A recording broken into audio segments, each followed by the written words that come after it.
दोहराता हूं सुनो रक्त से लिखी हुई कुर्बानी, जिसके कारण मिट्टी भी चंदन है राजस्थानी। कि दोहराता हूं सुनो रक्त से लिखी हुई कुर्बानी, जिसके कारण मिट्टी भी चंदन है राजस्थानी।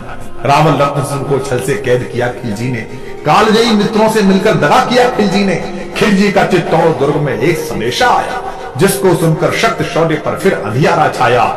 10 दिन के भीतर न पद्मिनी का डोला यदि आया, यदि न रूप की रानी को तुमने दिल्ली पहुंचाया, तो फिर राणा रत्न सिंह का शीश कटा पाओगे, और शाही शर्त न मानी तो फिर पीछे पछताओगे। यह दारुण संवाद लहर सा तोड़ गया रण भर में, यह बिजली की तरह क्षितिज से फैल गया अंबर में। महारानी हिल गई, शक्ति का सिंहासन डोला था सतीत्व मजबूर जुल्म विजयी स्वर में बोला था। रुष्ट हुए बैठे थे सेनापति गोरा रणधीर, जिनसे रण में भय खाती थी खिलजी की शमशीर। तो ये था कि जिस सेना में भय खाती थी खिलजी की शमशीर, रुष्ट हुए बैठे थे सेनापति गोरा रणधीर। अन्य अनेकों मेवाड़ी योद्धागढ़ छोड़ गए थे, रत्न सिंह की संधि नीति से नाता तोड़ गए थे। पर रानी ने प्रथम वीर गोरा को खोज निकाला। वन वन भटक रहा था मन में तिरस्कार की ज्वाला। गोरा से पद्मिनी ने खिलजी का पैगाम सुनाया, गोरा को पद्मिनी ने खिलजी का पैगाम सुनाया, मगर वीरता का अपमानित ज्वार नहीं मिल पाया।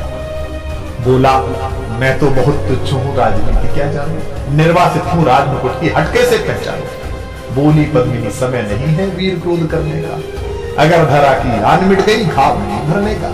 दिल्ली गई पद्मिनी तो फिर पीछे पछताओगे, जीते जी रजपूती कुल को दाग लगा जाओगे।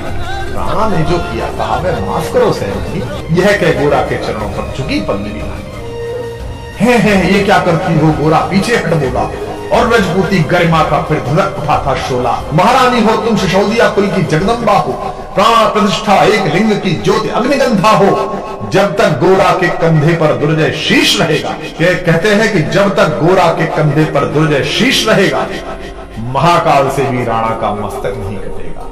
तुम निश्चिंत रहो, महलों में देखो समर भवानी, और खिलजी देखेगा केसरिया तलवारों का, खिलजी देखेगा केसरिया तलवारों का पानी। राणा के शपशल आने तक गोरा नहीं मरेगा, एक पहर तक सिर कटने पर भी धड़ युद्ध करेगा। एक लिंग की शपथ, महाराणा वापस आएंगे, महाप्रलय के घोर प्रबंधन भी न रोक पाएंगे। शब्द शब्द मेवाड़ी सेनापति का था तूफानी, और शंकर के डमरू में जैसे जागी वीर भवानी, जिसके कारण मिट्टी भी चंदन है राजस्थानी। दोहराता हूं सुनो रक्त से लिखी हुई कुर्बानी। खिलजी मचला था पानी में आग लगा देना, पर पानी प्यासा बैठा था ज्वाला पी लेने।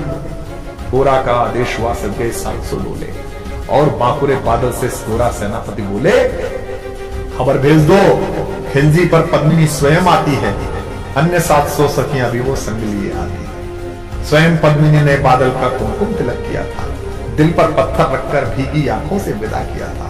और 700 सैनिक जो यम से भी बढ़ सकते थे, हर सैनिक सेनापति था, लाखों से लड़ सकते थे। एक एक कर बैठ गए, सट गई ढोलियां पल में, मर मिटने की होड़ लग गई मेवाड़ी दल में, मर मिटने की होड़ लग गई थी मेवाड़ी दल में। हर डोली में एक वीर था, 4 उठाने वाले, पांचों ही शंकर के गण की तरह समर्थ, पांचों ही अपने आप में अद्भुत थे। बजा कूच शंख सैनिकों ने जयकारी लगाई, हर हर महादेव की ध्वनि से दशों दिशा लहराई। गोरा बादल के अंतस में जगी ज्योति की रेखा, मातृभूमि चित्तौड़ दुर्ग की ओर फिर जी भर कर देखा, मातृभूमि चित्तौड़ दुर्ग को फिर जी भर कर देखा। कर अंतिम प्रणाम घोड़ों पर चढ़े सुभग अभिमानी, देशभक्ति की निगल पड़े लिखने को अमर कहानी, जिसके कारण मिट्टी भी चंदन है राजस्थानी। दोहराता हूं सुनो रक्त से लिखी हुई कुर्बानी।